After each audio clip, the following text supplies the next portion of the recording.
ஓம் சாய்ராம். அன்பு சாய் சொந்தங்களே, அடியேன் உங்கள் சாய்ராம்ஜி பண பிரச்சனைகள் குறித்து உங்களிடத்தில் ஒரு சில வார்த்தைகளை பேசி ஒரு சில நன்மைகளை நாம் இந்த பண பிரச்சனைகளிலிருந்து மீள்வது எப்படி என்று உங்களிடத்தில் சொல்லப் போகிறேன். அது முக்கியமான ஒரு பதிவாக இருக்கிறது. நமக்கு பணம் தேவை, கண்டிப்பாக பணம் தேவை.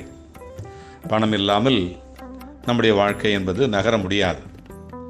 எப்படி ஒரு மனிதனுக்கு மூச்சு தேவைப்படுகிறதோ, முதலில் மூச்சு இறுதியிலும் மூச்சு தான். அதுபோல் முதலிலும் பணம் இறுதியிலும் பணம் தான். பண பிரச்சனைகள் நமக்கு இருந்தால் மன பிரச்சனைகள் நமக்கு வந்து சேரும் இல்லையா?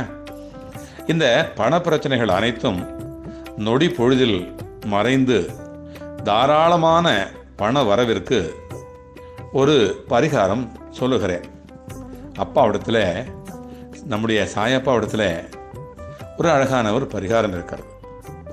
இந்த பச்சை இலை தீபம் நாம் ஏற்றிக்கொண்டு வர வேண்டும். இந்த பச்சை இலை தீபம் என்பது நமக்கு கோடீஸ்வர யோகத்தை கொடுக்கும் அதிசயமான ஒரு இலை.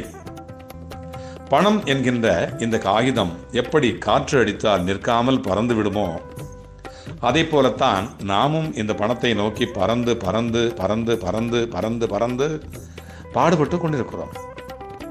அப்படி பாடுபட்டாலும் இந்த பணம் நமக்கு நிலையாக நிற்கிறதா என்றால் அதுதான் இல்லை. அதுதான் இல்லை. பெரும்பாலானோருடைய எல்லோருடைய பெரிய கவலையே இதுதான்.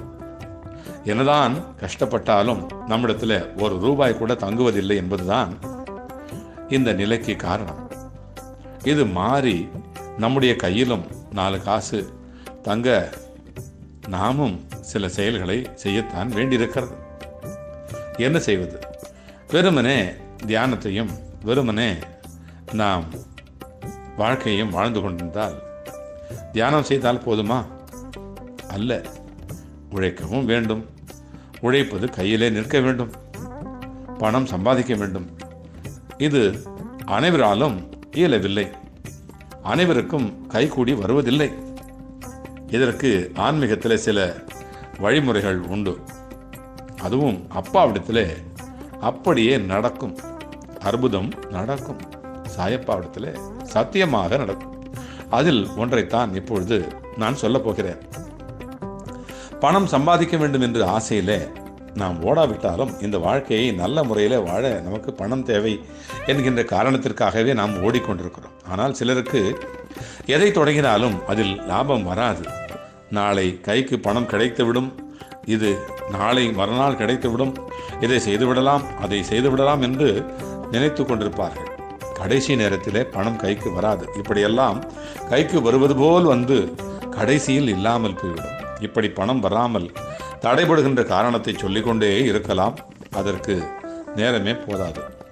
இந்த ஒரு தீபத்தை வீட்டிலே ஏற்றி அதை தொடர்ச்சியாக செய்து வருகின்ற பொழுது நம்முடைய காரிய தடை, பணத்தடை, திருஷ்டி, நம்முடைய வீட்டை சுற்றி இருக்கும் எதிர்மறை எண்ணங்கள், துஷ்ட சக்தி போன்ற அனைத்து தீய விஷயங்களும் மறைந்து நல்ல ஆற்றல் வீட்டிற்கும் நமக்கும் கிடைக்கும். அது என்னவென்று பார்க்கலாம். அதற்கு நாம் வாங்க வேண்டிய ஒரு பொருள் பேய் மிரட்டி இலை. என்ன சொல்கிறேன்? பேய் மிரட்டி இலை.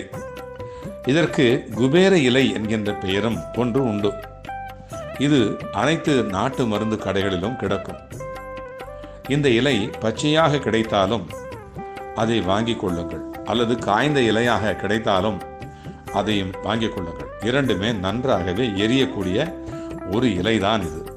பாபாவினுடைய அந்த சிலையோ அல்லது படமோ நம்முடைய வீட்டிலே நாம் வைத்திருப்போம். இந்த பேய் விரட்டி என்கின்ற அந்த இலையினுடைய திரியை இந்த விளக்கிலே இட்டு, இந்த விளக்கை சனிக்கிழமை அன்று காலையில் எழுந்து குளித்து முடித்து பிறகு நம்முடைய வீட்டு பூஜை அறையில் ஏற்ற வேண்டும். ஏற்கனவே பயன்படுத்திய அகலாக இருந்தாலும் பரவாயில்லை.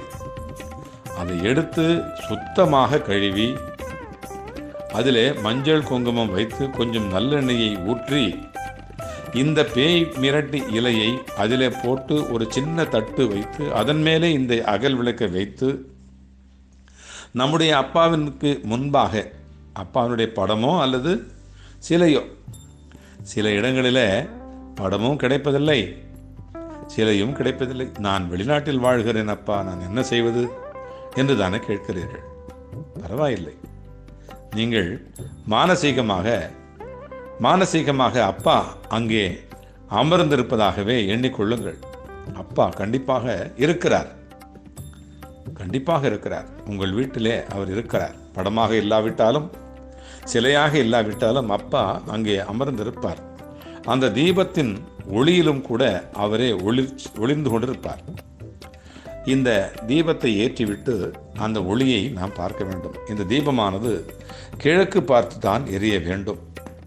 உங்கள் பூஜை அறை எந்த திசையில் இருந்தாலும் பரவாயில்லை. அந்த விளக்கானது அந்த ஒளிர்கிறதே, அந்த ஒளிரக்கூடிய அந்த திரியானது கிழக்கை பார்த்து தான் இருக்க வேண்டும். இப்படி ஏற்றிய தீபத்தின் முன்பாக அமர்ந்து நாம் நம்முடைய குறைகளையும் கவலைகளையும், ஏன் நமக்கு ஏதேனும் கனவுகள் இருந்தாலும் கூட இந்த விளக்கை ஏற்றி வைத்து அதன் முன் அமர்ந்து வேண்டினால் நிச்சயமாக நாம் வேண்டியது கிடைக்கும். இந்த இலையினால் ஏற்படுகின்ற தீபம் நம்முடைய வீட்டில் எரிய தொடங்குகின்ற பொழுது நம்முடைய வீட்டில் உள்ள மற்ற தேவையில்லாத எதிர்மறை சக்திகள், திருஷ்டி, தோஷம் அனைத்துமே மறையத் தொடங்கிவிடும். நம்முடைய கனவு, ஆசை எல்லாமே நமக்கு கைகூட இந்த ஒரு தீபத்தை மறக்காமல் ஏற்றி கொண்டு வர வேண்டும். இந்த விளக்கு சனிக்கிழமைகளில் மட்டும் ஏற்றினால் போதும்.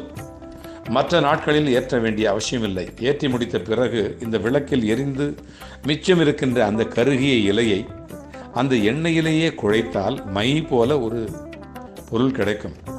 அதை நாமே எடுத்து வைத்துக்கொண்டு தினமும் நெற்றியிலும் பொட்டாக வைத்துக் கொள்ளலாம்.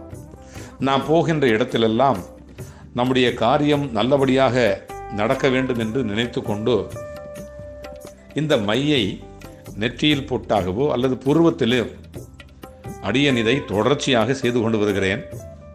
அடியன் கைகண்ட பலனாக கண்கூடாக பார்த்த ஒரு விஷயம் இந்த விஷயம்.